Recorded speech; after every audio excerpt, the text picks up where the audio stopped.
जय जोहार, नमस्कार। दैनिक छत्तीसगढ़ चैनल पर आप सभी का एक बार फिर से बहुत बहुत स्वागत है। छत्तीसगढ़ की रोजाना बड़ी खबरों को जानने के लिए इस चैनल को जरूर सब्सक्राइब कर लीजिए, ताकि बिना किसी रुकावट हम आप तक छत्तीसगढ़ की तमाम बड़ी खबरें पहुंचा सके।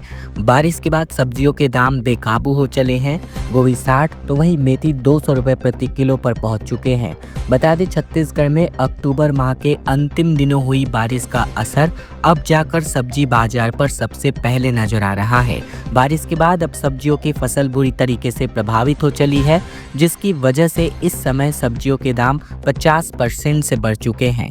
सब्जी व्यवसायी के मुताबिक बारिश से सब्जी बाड़ी को जमकर नुकसान पहुंचा था, जिसके बाद फिर से सब्जियों के पौधे तैयार करने में देरी हुई थी। त्योहारी सीजन में सब्जियों के दाम आसमान में होने की वजह से आम उपभोक्ताओं को अब दोहरी मार झेलनी पड़ रही है। विदित हो कि अक्टूबर माह के अंतिम सप्ताह में नगर समेत अंचल में जमकर बारिश हुई थी। बारिश की वजह से उस समय तैयार की जाने वाली सब्जी बाड़ी पूरी तरीके से खराब हो चली थी। भारी बारिश में सब्जियों के पौधे सड़ गलकर पूरी तरीके से नष्ट हो गए थे। किसानों ने सब्जियों के पौधे फिर से तैयार किए, जिसकी वजह से फिलहाल बाजार में सब्जियों की आवक अपेक्षाकृत कम है, और जब आवक घटती है तो इसका सीधा असर सब्जियों की कीमतों पर नजर आता है, और अब इसके दाम तकरीबन 50% तक बढ़ चुके हैं। मोतियाबिंद ऑपरेशन के दरमियान 9 मरीजों की आंखों की रोशनी कम हो गई। बीजापुर में रायपुर लाए गए और अब डॉक्टर्स ने इनका इन्फेक्शन बताया। 1 साल पहले यहां पर गड़बड़ी की आशंका थी। छत्तीसगढ़ में एक बार फिर मोतियाबिंद ऑपरेशन में गड़बड़ी उजागर हुई है। बीजापुर जिला अस्पताल में सर्जरी के कुछ महीने बाद 9 मरीजों के आंखों की रोशनी कम हो गई है। सभी को बुधवार को रायपुर के मेकाहारा अस्पताल में भर्ती कराया गया। दरअसल 8 मरीजों का ऑपरेशन 24 अक्टूबर को किया गया था, तो वहीं एक मरीज का ऑपरेशन 8 नवंबर को हुआ है। रोशनी कम होने के बाद मरीज अब दोबारा बीजापुर जिला अस्पताल पहुंचे। इसकी जानकारी प्रशासन को दी और इसके बाद आनंद फानन में सभी को मेकाहारा लाया गया। जिनकी आंखों की रोशनी कम हुई है उनमें तकरीबन 9 लोग शामिल हैं। मेकाहारा के अधीक्षक डॉक्टर संतोष सोनकर ने बताया कि मरीज के आंखों में ऑपरेशन के बाद इन्फेक्शन हुआ है। हालांकि अभी यह स्पष्ट नहीं है कि गलती डॉक्टरों की है या फिर मरीजों की ओर से कोई लापरवाही हुई है। बिहार के चुनाव में बिहार के युवाओं के 2500 किलोमीटर की पैदल यात्रा देखने को मिल रही है। राष्ट्र प्रेम का संदेश देते हुए रामानुजगंज पहुंच चुके हैं। आरएसएस की नागपुर शाखा से मिट्टी लाएंगे। बिहार के मुंगेर जिले के चरीन गांव के 2 युवा राष्ट्रीय एकता और अखंडता का संदेश लेकर पैदल यात्रा पर निकले हैं। 11 नवंबर को दोनों बलरामपुर जिले के रामानुजगंज पहुंचे, जहां स्थानीय नागरिकों और संघ कार्यकर्ताओं ने उनका हार्दिक स्वागत किया। 31 अक्टूबर को सोनू कुमार 24 साल और रवि कुमार 22 साल अपने गांव से निकले, जहां वे छत्तीसगढ़ होते हुए महाराष्ट्र के नागपुर स्थित राष्ट्रीय स्वयंसेवक संघ यानी आरएसएस मुख्यालय केशव नगरी जाएंगे। ये पैदल यात्रा तकरीबन 2500 किलोमीटर की है, जिसे पूरा करने में तकरीबन 40 दिनों का वक्त लगेगा। दोनों युवा रोजाना लगभग 50 किलोमीटर की दूरी तय कर रहे हैं। छत्तीसगढ़ में 4768 शिक्षकों की भर्ती होने जा रही है। 10 साल में 2 बार भर्ती किए गए, पर कई विषयों के पद नहीं थे। राज्य में 4708 पदों पर शिक्षकों की भर्ती होगी। वित्त विभाग से अनुमति मिलने के बाद अब इसकी तैयारी पूरी हो चुकी है, शुरू हो चुकी है। खास बात यह है कि इस बार व्याख्याता हिंदी, संस्कृत जैसे विषयों के पद भी होंगे, और इसके पहले पिछले 10 वर्षों में 2 बार शिक्षकों की भर्ती निकाली गई। दोनों ही भर्तियों में इन विषयों के पद ही नहीं थे। इसी तरह शिक्षक भर्ती के आयोजन के लिए स्कूल शिक्षा विभाग ने हाल ही में व्यापम को पत्र भेजा है। आने वाले कुछ दिनों में विज्ञापन जारी होने की संभावना है। इधर प्रदेश के शिक्षक भर्ती की घोषणा जुलाई में की गई थी। तब 5000 पदों पर भर्ती की योजना थी। व्याख्याता कंप्यूटर के 146, योग के तकरीबन 146 पदों को कम किया गया और 4708 पदों पर भर्ती की मंजूरी दी गई। इसके अनुसार अब स्कूल शिक्षा विभाग से प्रस्ताव बनाया गया है। इसके अनुसार सहायक शिक्षक, विज्ञान प्रयोगशाला, शिक्षक व्याख्याता, पीटीआई के पदों पर भर्ती होगी। दूसरी ओर हाल ही में व्यापम को भेजे गए पत्र में ये कहा गया है कि इसी सत्र यानी 2025-26 में इस भर्ती के लिए ये परीक्षा आयोजित की जाए। सीएम हाउस में जनदर्शन का कार्यक्रम आज होने जा रहा है। दोपहर 12 बजे से लेकर 3 बजे तक आम लोग मुख्यमंत्री से मुलाकात कर सकते हैं। दरअसल छत्तीसगढ़ के मुख्यमंत्री निवास रायपुर में आज 13 नवंबर गुरुवार को जनदर्शन का कार्यक्रम आयोजित किया जा रहा है। दोपहर 12 बजे से लेकर 3 बजे तक इसका आयोजन होगा। मुख्यमंत्री विष्णुदेव साय इस अवसर पर प्रदेशवासियों से सीधे संवाद करेंगे और उनकी समस्याओं का निराकरण करेंगे। मुख्यमंत्री श्री साय ने अधिकारियों को निर्देश किया है कि जनदर्शन में प्राप्त प्रत्येक आवेदन का त्वरित और संवेदनशील निराकरण सुनिश्चित किया जाए ताकि लोगों को समयबद्ध इसका समाधान मिल सके। राज्य सरकार के जनदर्शन कार्यक्रम का उद्देश्य शासन और जनता के बीच सीधा संवाद स्थापित करना है। ये पहल मुख्यमंत्री साय की जन सरोकार के प्रति प्रतिबद्धता को दर्शाने को कोशिश की।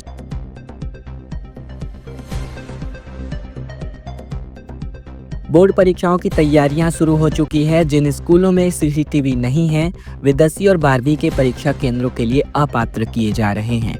दरअसल सीबीएसई यानी कि केंद्रीय माध्यमिक शिक्षा बोर्ड के 10वीं और 12वीं की परीक्षाएं 17 फरवरी 2026 से शुरू होने जा रही हैं।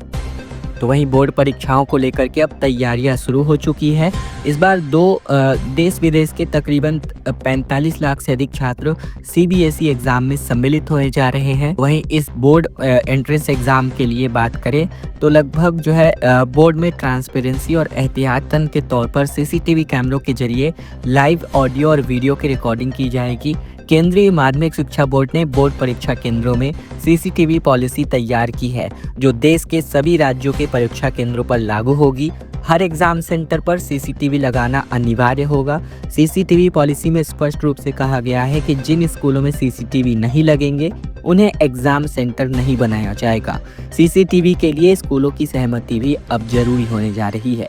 सीबीएसई के नियमों के अनुसार स्कूलों को अपने एग्जाम हॉल के एंट्री और एग्जिट गेट, गलियारे, क्लासरूम, लैब्स और सीसीटीवी कैमरे यहां पर लगाने अनिवार्य हैं।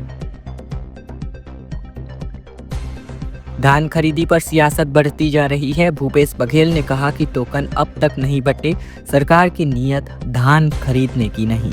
छत्तीसगढ़ में 15 नवंबर से धान की खरीदी की शुरुआत होने जा रही है। इसके पहले पूर्व सीएम भूपेश बघेल ने धान की खरीदी और किसानों की समस्याओं को लेकर राज्य के वर्तमान साय सरकार को जमकर हमला बोला है। बता दें कि यहाँ पर इन्होंने कहा कि धान की खरीदी की तारीख नजदीक है लेकिन तैयारियां शून्य नजर आ रही हैं। टोकन नहीं मिलने के कारण किसान परेशान हो रहे हैं। भूपेश बघेल ने कहा कि 15 नवंबर से धान की खरीदी शुरू की घोषणा की गई है लेकिन सरकार जो है पूरी तरीके से तैयारियों पर शून्य पर खड़ी हुई है। सरकार की उदासीनता से किसान परेशान हैं। प्रदेश में धान की खरीदी के टोकन अब तक नहीं बटे हैं। पोर्टल भी बंद है। किसान रजिस्ट्रेशन कैसे करें? सरकार कह रही है खुद रजिस्ट्रेशन करो, जबकि पोर्टल खुला ही नहीं है। तो किसान करे तो करे क्या? खबरों में आगे बढ़े इसके पहले अगर आपने ये चैनल अभी तक सब्सक्राइब नहीं किया है, सब्सक्राइब जरूर कर लीजिए छत्तीसगढ़ की रोजाना बड़ी खबरों को जानने के लिए। इसके अलावा इस वीडियो को लाइक और चैनल को सब्सक्राइब कर लीजिए ताकि बिना किसी रुकावट हम आप तक बड़ी खबरें ठीक इसी प्रकार पहुंचा सकें। सैलून में मसाज कराने आए 2 तहसीलदारों की पिटाई कर दी गई। ड्राइवर से विवाद के बाद 6 लड़कों ने जमकर पीटा जिसकी वजह से इनका सर फूट गया। छत्तीसगढ़ के कोरबा जिले में मंगलवार रात 6 युवकों ने 2 तहसीलदारों को जमकर पीट दिया। खून से इनकी शर्ट लाल हो गई। बताया जा रहा है कि तहसीलदारों के ड्राइवर से विवाद के बाद इसकी पिटाई की गई। इसके अलावा ये जो दोनों तहसीलदार थे सैलून गए हुए थे तभी ये विवाद हुआ। मामला कुसमुंडा थाना क्षेत्र का है। जानकारी के मुताबिक हरदी बाजार तहसीलदार अभिजीत राजभानु और दीपका तहसीलदार अमित क्रिकेटा से मारपीट की गई। दोनों के सिर में गंभीर चोटें आई हैं। घायलों का इलाज नजदीकी अस्पताल में चल रहा है। पुलिस ने 4 युवकों को हिरासत में लिया है जबकि बाकियों की तलाश अब भी जारी है। महाराष्ट्र पासिंग कार के सीक्रेट चैम्बर से मिले 3 करोड़ रायपुर से नागपुर लिए जा रहे थे। चेकिंग में पकड़ा गए और नोट गिनने की मशीन इनके लिए मंगवानी पड़ी। छत्तीसगढ़ के बालोद जिले में पुलिस ने महाराष्ट्र पासिंग क्रेटा कार से तकरीबन 3 करोड़ रुपए नकदी बरामद किए हैं। ये रकम कार में बनाए गए सीक्रेट चैम्बर में छिपा कर रखी गई थी। कार में सवार 2 लोगों को पुलिस ने हिरासत में लिया है और उनसे पूछताछ की जा रही है। ये पूरा मामला बालोद थाना क्षेत्र का है। जानकारी के मुताबिक बुधवार सुबह तकरीबन 8 से 9 बजे के बीच गुंडलदेही इलाके में पुलिस वाहनों की चेकिंग कर रही थी और इसी दौरान पुलिस को देखकर कार सवार भागने लगे। बालोद पुलिस ने तुरंत नाकाबंदी की और फिर बालोद दुर्ग मुख्य मार्ग पर स्थित पड़की भाट बाईपास के पास कार को इनका रोक लिया गया। कार की तलाशी के दौरान सीट के नीचे एक सीक्रेट चैम्बर पाया गया। चैम्बर का ताला खुला हुआ था, जिसे खोलने पर पुलिस और 500 और 1000 रुपए के नोटों के बंडल 100 रुपए के नोटों के बंडल में कुल मिलाकर 3 करोड़ रुपए की नकदी मिले। दोनों पैर कुचले, कॉलर बोन पसली, 4 हड्डियां टूटी और बिलासपुर हादसे में ये लगातार 12वीं मौत है। भाई की शादी से वापस लौट रही थी महवीस और 8वें दिन जाकर के अपना दम इन्होंने तोड़ दिया। छत्तीसगढ़ के बिलासपुर रेल हादसे में घायल कॉलेज छात्रा ने इलाज के 8वें दिन अपना दम तोड़ दिया है। इसी के साथ ही ट्रेन हादसे में मृतकों की संख्या बढ़कर अब 12 हो चुकी है। गंभीर रूप से घायल छात्रा अपोलो अस्पताल में इनका इलाज जारी था। छात्रा ट्रेन की महिला कोच में सवार थी। हादसे में उसके दोनों पैर लोहे के एंगल के नीचे दब गए थे, जिससे उसके पैर में मल्टीपल फ्रैक्चर थे। झटका लगने की वजह से कॉलर बोन और पसली की तकरीबन 4 हड्डियां भी फ्रैक्चर हो गई थीं। घटना के तुरंत बाद इसे एम्बुलेंस में सिम्स ले जाया गया, जहां डॉक्टरों ने छात्रा की स्थिति को गंभीर रूप से देखते हुए इसे अपोलो रेफर कर दिया था। दरअसल जांजगीर चांपा जिले के अकलतरा की रहने वाली महवीस परवीन बिलासपुर के डीपी विप्र कॉलेज में बीएससी गणित की छात्रा थी। वह चचेरे भाई की शादी में शामिल होने के लिए घर गई थी। 4 नवंबर को वह कोरबा बिलासपुर मेमू ट्रेन से बिलासपुर वापस लौट रही थी, तभी लाल खदान के पास मेमू ट्रेन मालगाड़ी से जाकर टकरा गई थी। बिलासपुर मिशन अस्पताल अतिक्रमण मामले में सुप्रीम कोर्ट से अब स्टे मिल चुका है। दरअसल निगम ने 50 से अधिक मकान ढहा चुके हैं। कार्यवाही के विरोध में मसीही समाज ने अपना विरोध प्रदर्शन जारी रखा है। छत्तीसगढ़ के बिलासपुर के मिशन अस्पताल परिसर से अतिक्रमण हटाने की कार्यवाही अब सुप्रीम कोर्ट के आदेश के बाद से रोक दी गई है। हालांकि इसके पहले निगम प्रशासन ने 50 से अधिक मकानों को ढहा दिया था। सुप्रीम कोर्ट ने मामले में यथास्थिति बनाए रखने का निर्देश जारी किया है। यह कार्यवाही मिशन अस्पताल के लीज नवीनीकरण के मामले में शुरू हुई थी। सोमवार को हाई कोर्ट की ओर से याचिका खारिज किए जाने के बाद निगम प्रशासन ने अतिक्रमण हटाना शुरू कर दिया था। इसी बीच ईसाई महिला मिशन बोर्ड ने सुप्रीम कोर्ट में याचिका दायर की।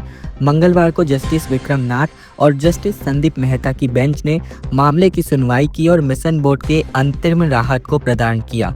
सुप्रीम कोर्ट ने अपने आदेश में कहा कि निर्माण और फिर कब्जे को लेकर मौजूदा स्थिति बरकरार रहेगी। साथ ही आदेश की कॉपी फौरन बिलासपुर कलेक्टर को भेजने का निर्देश जारी किया गया।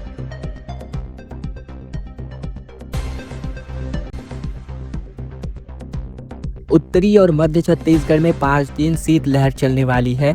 मैनपाट में ओस जमकर के बर्फ बन चुकी है। मैदानी इलाकों में दुर्ग सबसे ठंडा है, जबकि सर्द हवाओं में तापमान लगातार घट रहा है। छत्तीसगढ़ में आने वाले 5 दिनों तक उत्तरी और मध्य हिस्से में शीतलहर चलने की संभावना है। मैनपाट में घास की ओस की बूंदें जमकर बर्फ बन चुकी हैं। मंगलवार को यहां न्यूनतम तापमान 4 डिग्री सेल्सियस तक पहुंच गया। पेंड्रा और अंबिकापुर में भी हालात यही बने हुए हैं। यहां सुबह और शाम के वक्त अलाव का सहारा लेना पड़ रहा है। मैदानी इलाकों में दुर्ग सबसे ठंडा बना हुआ है, जहां सर्द हवाओं के कारण रात का तापमान सामान्य से 7 डिग्री कम होकर 10.2 डिग्री सेल्सियस पहुंच चुका है। पिछले 24 घंटे की बात करें तो प्रदेश में सबसे ज्यादा तापमान 30 डिग्री सेल्सियस जगदलपुर और सबसे कम न्यूनतम तापमान 7.6 डिग्री सेल्सियस अंबिकापुर में दर्ज किया गया। सुकमा में कांग्रेस का हल्ला बोल देखने को मिल रहा है। निर्वाचित प्रतिनिधियों के अपमान और भ्रष्टाचार के खिलाफ प्रदर्शन किया गया। विक्रम मंडावी ने कहा कि अफसरशाही बेलगाम हो रही है। सुकमा में बुधवार को जिला कांग्रेस कमेटी ने निर्वाचित जनप्रतिनिधियों के अपमान और निर्माण कार्यों में हो रही अनियमितताओं के खिलाफ जोरदार प्रदर्शन किया। सैकड़ों कार्यकर्ता बस स्टैंड से पैदल मार्च करते हुए लोक निर्माण विभाग कार्यालय पहुंचे और घेराव किया गया। कांग्रेसी नेताओं ने आरोप लगाया कि भाजपा शासनकाल में विकास कार्यों में भारी भ्रष्टाचार और मनमानी की जा रही है। खास करके सब इंजीनियर चंदन मरकाम की ओर से संपादित कार्यों के जांच की मांग की गई। नेताओं ने कहा कि भाजपा सरकार के इशारे पर अफसर निर्वाचित जनप्रतिनिधियों का अपमान कर रहे हैं। वहीं विकास कार्यों के शिलान्यास पत्थरों से विधायक और जिला पंचायत अध्यक्ष के नाम जानबूझकर हटा दिए गए, जिससे कार्यकर्ताओं में काफी आक्रोश का माहौल है। रायगढ़ में टीआई और एसआई समेत कुल मिलाकर 30 पुलिस कर्मचारियों का तबादला हो गया। लैलूंगा टीआई लाइन अटैच कर दिए गए, एएसआई और आरक्षक भी बदल दिए गए हैं। छत्तीसगढ़ के रायगढ़ में पुलिसिंग कसावट लाने के लिए पुलिस अधीक्षक ने कई थानों में पदस्थ पुलिस कर्मचारियों का तबादला किया है, जिसमें लैलूंगा थानेदार रोहित बंजारे को रक्षित केंद्र भेजा गया है। जूट मिल थाने में पदस्थ उप निरीक्षक गिरधारी साहब को लैलूंगा थाना का प्रभारी नियुक्त किया गया है। इसके अलावा पूंजीपत्रा उप निरीक्षक विजय एक्का को चौकी प्रभारी रेरूमा का प्रभार सौंपा गया है। एएसआई नरसिंह यादव को तमनार थाना से जूट मिल थाना, एएसआई शशिदेव भोई को जूट मिल थाना से तमनार थाना, एएसआई परमेश्वरनाथ सिंह को रक्षित केंद्र से थाना कापू भेजा गया है। इसके अलावा तमाम तकरीबन 30 पुलिस कर्मचारियों को अलग अलग स्थानों पर उनके स्थानों को चेंज किया गया है। धान खरीदी केंद्रों के ताले तोड़ने की कार्यवाही शुरू हो चुकी है। हड़ताल से अब कर्मचारी नहीं दिख रहे हैं। प्रशासन ने अब अपना एक्शन शुरू कर दिया है। छत्तीसगढ़ में 15 नवंबर से धान के खरीदी की शुरुआत हो रही है। इसके पहले सहकारी समितियों के प्रबंधक और कर्मचारी अनिश्चितकालीन हड़ताल पर हैं। वहीं कोरिया जिले में आदिम जाति सहकारी समितियों के हड़ताल के बीच प्रशासन ने अब एक बड़ी कार्यवाही की है। इस दौरान प्रशासन ने समितियों के बंद कार्यालयों का ताला खोलने की प्रक्रिया शुरू कर दी है। बैकुंठपुर में एडीएम और तहसीलदार की मौजूदगी में जामपारा आदिम जाति सहकारी समिति कार्यालय का ताला तोड़ा गया।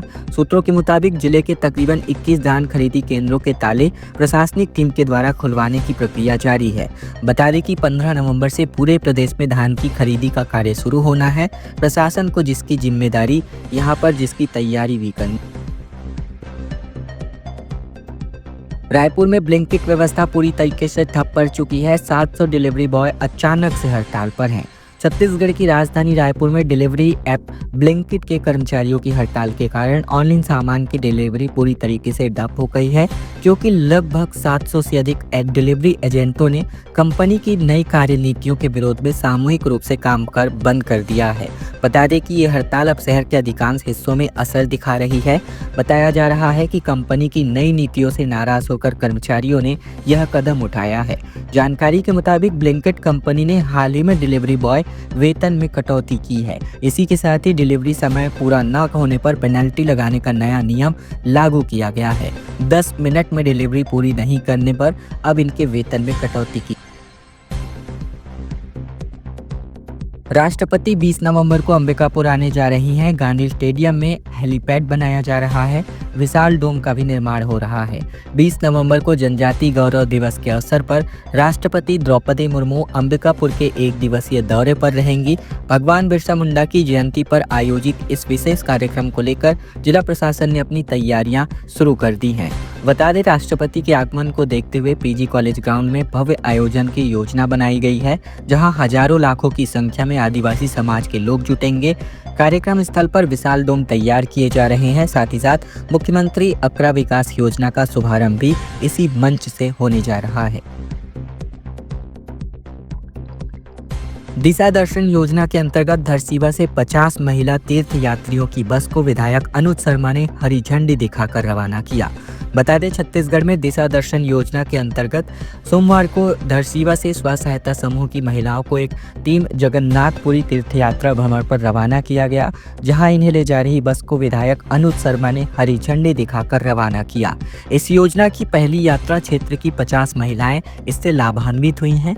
इस अवसर पर विधायक अनुज शर्मा ने सभी महिलाओं को मंगलमय दर्शन की शुभकामनाएं देते हुए कहा कि आज हम अपने स्व सहायता समूह की बहनों को तीर्थ यात्रा पर भेज रहे हैं। खबरों का सिलसिला बस यही तक का था। वीडियो को लाइक कर दीजिए, शेयर कर दीजिए, ताकि यह खबरें बहुत सारी जो है पब्लिक तक पहुंचाई जा सके। साथ ही साथ इस वीडियो के आप जो है कमेंट कर दीजिए, आप अपनी राय जरूर रखिएगा कमेंट बॉक्स में। साथ ही साथ इस वीडियो को लाइक करने के साथ चैनल जरूर सब्सक्राइब कीजिएगा, ताकि बिना किसी रुकावट के छत्तीसगढ़ की तमाम बड़ी खबरें हम आप तक पहुँचा सके।